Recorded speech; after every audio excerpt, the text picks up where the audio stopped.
nice to have you back. Thank you, Rebecca. It is very nice to be back. Ladies and gentlemen, welcome one of my favorite authors, David Kindopp. Thank you, Rebecca. Originally, when I met David, he had just finished this marvelous book. And I read it, and of course since then, David has written a lot of things, and he's working on another book. But Dave, tell our people about this wonderful book. Tell us. Just tell us about this book that you wrote, and what got you started on all this delicious international nonsense. Yeah, right, international nonsense. Well, we're not talking about Singapore, The first time I visited Mexico, I was always very much drawn to Mexico, and Mazatlan was one of my favorite places originally in my pursuit of visiting Mexico. I got captured by the idea of bringing a sailboat to Mazatlan and starting a sailing charter company. This was a lot of years ago, 20 plus years ago, and nobody was doing it, and there was an old funky harbor, and I just fell in love with that whole idea. So I went to Mazatlan, I bought an old boat, I fixed it up, I took it to Mexico, to Mazatlan, to get into the sailing charter business with a couple of Mexicans that had a ragtag sport fishing fleet there, 5 or 6 boats, and they were all beat up, and I met them through some mutual friends, and they told me, sure, if I brought a boat to Mazatlan, I could get in the sailing charter business. So excited about that whole idea, I went and bought an old boat and fixed it up and brought it to Mazatlan. And this was before NAFTA and before everybody on the planet had a cell phone. It was a different era, absolutely, for sure. I mean, a lot of people didn't even have a landline in Mazatlan, and even those didn't work. It was a whole different era. And I ended up writing about that whole experience, going to Mazatlan, bringing a boat, going through about 3 years of just complete craziness, trying to get legal, and back and forth a couple of times to the States, and bringing coming back. I sailed to Mazatlan. I sold most of my possessions, my car, everything. So then when I came back, I had to buy another car. I bought an old Jeepster, which is on the cover of the book, my old Jeepster, right? I brought a travel trailer down to Mexico, to Mazatlan, and I got my papers back and forth. And anyway, through a 3-year period of trying to get legal, which never happened, I went through trials and tribulations. Got arrested. I was kind of under house arrest one night. I almost went to jail for illegal chartering. When my partner said, "Oh, don't worry, everything is under control," they kept reassuring me that, "Oh, we've got it handled." Well, they didn't. That one night was a very scary night, very scary, where I definitely thought I was going to go to jail. I didn't. And I'm very glad I didn't. As it turns out, I went later, the next year, to the jail to get a piece of paper that said I wasn't wanted for anything in Mexico from the police department. How they knew that, I'll never know. And because the guy I went into to get to further this whole permission thing, we went into the jail and with my old buddy Federico. And so this guy goes in an old World War II issue Army desk and an old typewriter, and he pulls out a piece of stationery from the police department. He looks at me, he rolls the stationery in the typewriter, he writes a letter that says I'm not wanted for anything in Mexico, and signs it and hands it back to us, and we give him 200 pesos. One more piece of the information that's necessary to get me supposedly legal, which never happened. It was a crazy time. It was a very crazy time. And I bought this boat in Sacramento, near Sacramento, California, and I worked on it there.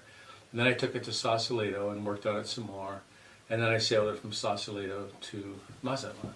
In Mexico, as anybody who's spent any time there knows, mañana doesn't mean tomorrow. And it could mean not today or sometime in the future when we get around to it. That's what it'll be, and that's what it represents. It means perhaps, then. It means perhaps. And what really happens with mañana in Mexico is that you'll have a conversation with anybody about anything, any number of times, and if they say mañana,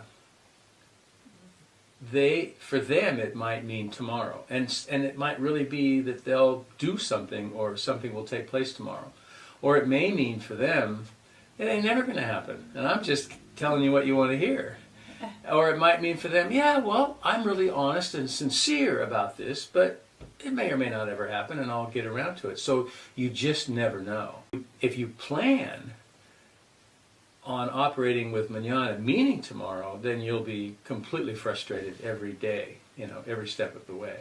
You have to either pin somebody down, if that's even possible, or you just have to understand that, well, it may or may not happen tomorrow, and I have to do what I have to do, and if I have to depend on somebody else, then I better understand that it may or may not ever happen. And it's a tough way to do business. Sounds like it's an impossible way to do business. Well, that's why Mexico is Mexico. I mean, that's why it's taken Mexico a long time to come out of third world status, which they are doing now. Events in this book took place 20 plus years ago, and things have definitely changed in Mexico. And I'd say in the last 10 years, Mexico has gone, they've leaped forward 50 years in terms of lifestyle, middle class, technology, those kinds of things, and their attitude about getting things done. Wow. So you had a dream, and you took it and banked on it and jumped into it and tried to make it a reality, only to find out it was just a dream. Yeah, absolutely. But I think what I discovered in that, very, very vividly, is that if you don't have a dream in this life, you pretty much don't have anything else. If you have a dream, and if you're in pursuit of a dream that doesn't harm anybody else, then that is a great endeavor. That is a great endeavor. Even if you fail, pursue something wildly attractive, then you've really done something in your life to really give it texture and breadth and patina. I think that your writing was obviously extremely enriched by your experiences and devastation and joy in Mexico. Oh, absolutely. Yeah. I never understood about a lot of things in life in terms of emotion and introspection. I mean, I began to be fairly introspective before I went to Mexico. But when you are stranded, literally stranded, let's say in Mazatlan, and your boat has been impounded, and you can't do anything, you can't work, because in those days you just could not work. You couldn't do anything, and you still really can't. You can't take a Mexican's job. So there was no work and no money, waiting for permiso day after day, week after week, month after month. And sometimes I think I spent 3 months, 4 months one time just waiting, and with nothing really to do but just hang on and contemplate. And I had a few great books that I could read, and I began to make notes in my journal, of course, and do some writing. The whole concept of learning to be comfortable with inaction is a real challenge. It's a challenge for especially us north of the border. That's a very big challenge. And now, I mean, I live in a way that I want to get things done, and I do get things done. But when inaction surfaces, I don't freak out. Like, okay, what's that trying to tell me? Because inaction, I think, often tells you to calm down, relax, and just breathe deeply. And ultimately, when you quit worrying, if you can, right, it creates great introspection. Oh yeah, absolutely. Yeah, absolutely. Yeah.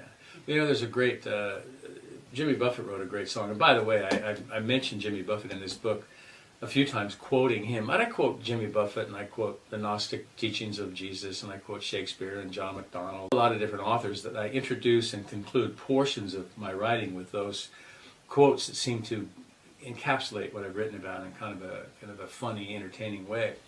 The great lyric that Jimmy Buffett wrote, and he talks about how he buys a watch, and he said something like, "I bought a cheap watch from a crazy man floating down canal. It doesn't have numbers or moving hands. It always just says now."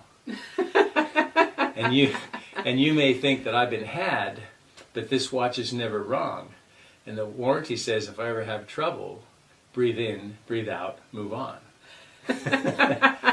and that's a great way to look at life, I think. That's a great way to look at life. And protracted time in Mexico definitely creates that view.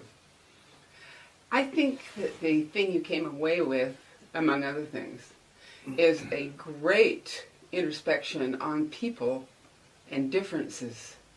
That's one of the gifts in your writing. That's what makes it so wonderful. With each writing that you put forth in your articles, and David writes articles all the time for the Mazatlan Messenger, but each one of them, David, presents a different and, should I say, contrasting and embracing point of view. And that is a quality that isn't found everywhere. Most people, when they write, here's my point of view, period, over now. Well, I really appreciate that's what you see in my writing, because I don't purposefully set out to do that a lot of the time. Sometimes, yes, of course, I have a real plan in mind and I want to show or illustrate a certain idea or a certain way to look at something. But mostly I just try to tell the story as it shakes out. The quality that you bring out in differences is one of your greatest powers in writing, Dave.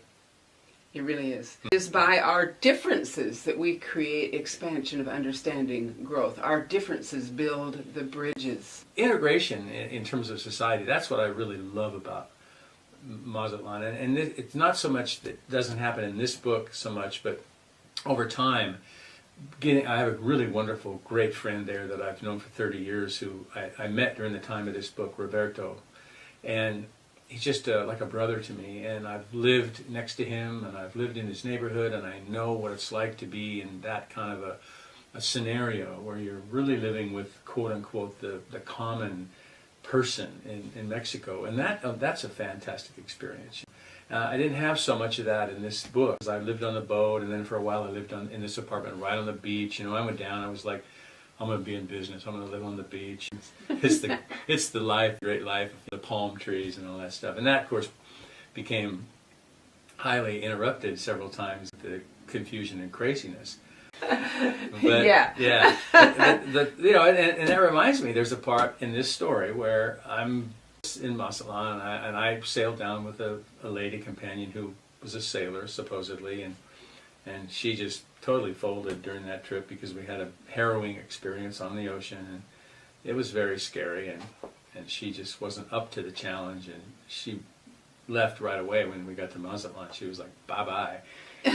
And, so I'm there, and I'm single. I'm floating around town, and I was dallying one evening with a lady on the beach after dark, and we were interrupted by a couple of federales, and they came up on the beach, and I can't tell you exactly what the situation was. You'll have to read it. But I looked up to see this rifle pointed at me right at my forehead. It was about 3 feet away, and that really changes your perspective. Just because you were obviously a foreigner, or did you don't know? No, we were like, well, probably both. These young kids, they've got their fatigues on, and they're just patrolling the beach. They're trying to keep it safe, which is cool. And it's probably 10 o'clock at night, and we're on the beach and we're laying on a blanket or whatever, and I don't want the beach. It's like, get a room. Well, he spoke English. This guy did. Oh, well, that didn't matter to him. He was just enjoying pointing the rifle at me and scaring the hell out of me, which he did. Yeah. Yeah, which he definitely did.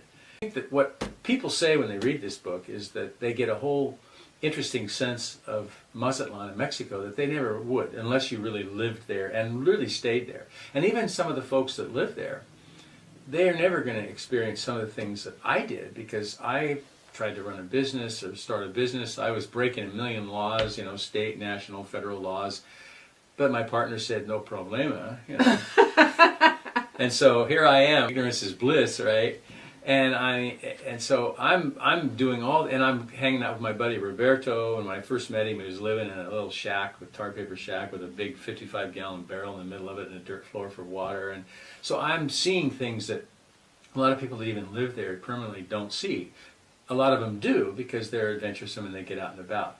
But what happens in this is you get a whole new experience about Mexico in this 3-year window that I write about, from the time I leave, pretty much from the time I leave Sausalito till the time I drive back out of Mexico 3 years later in my old Jeepster with my tail between my legs because Mexico has just kicked my ass.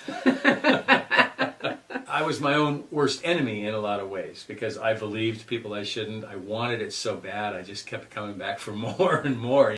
Pow! Oh yeah, give me another one because I want to make this happen. And again, you know, it's Mexico and it's Mazatlan, and Mazatlan's got a special reputation in Mexico, as I found out over the time I went there and came back and forth. You know, Mazatlan has a reputation of being kind of a beer drinking, hell raising beach town. A bunch of crazy illiterate people that live there. So if you talk about Mazatlan to somebody in Guadalajara or Mexico City, it's like, whew, Mazatlan, kidding? You know, all those beachaholic drunkards live in Mazatlan.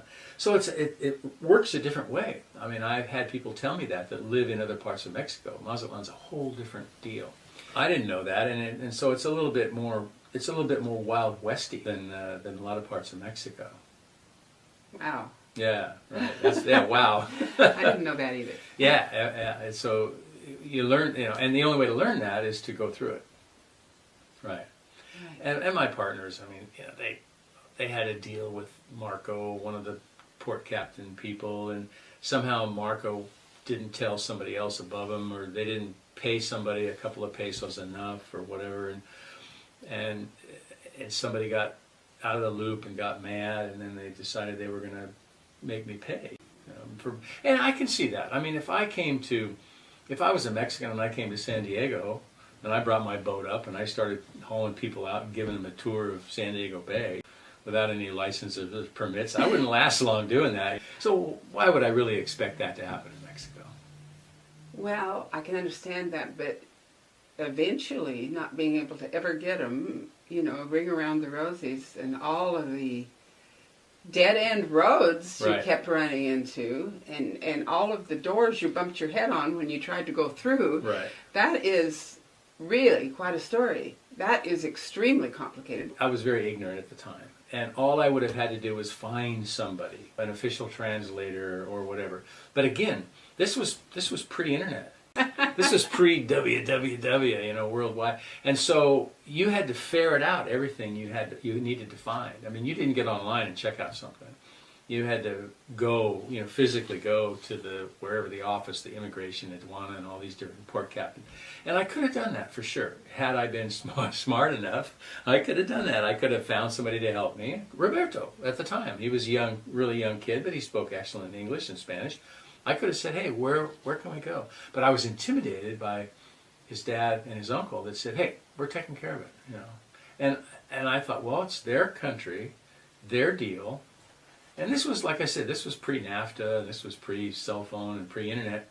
So it was kind of like, okay. And there weren't that many gringos in Mazatlan, and they weren't all gathered around like they are now. They're all twice a week. There's meetings, and there's all this stuff going on. And so it was... You didn't have the communication that you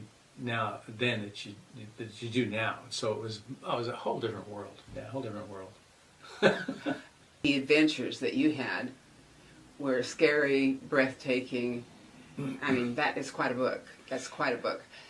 The thing I really admire about the difficulties that you had is that you came away with it as an adventure and not a threat. Oh yeah, absolutely. You know, you totally came away with it. This is my adventure in Mexico. Right. Some people would say, "This is my in Mexico, and I can't ever deal with it again." Right. But you say, "Yeah, and I'm looking forward to going back." Oh, and I have. I've been back a lot, and I've lived there again, and I have great friends there, and I'm going to go back. No question about it.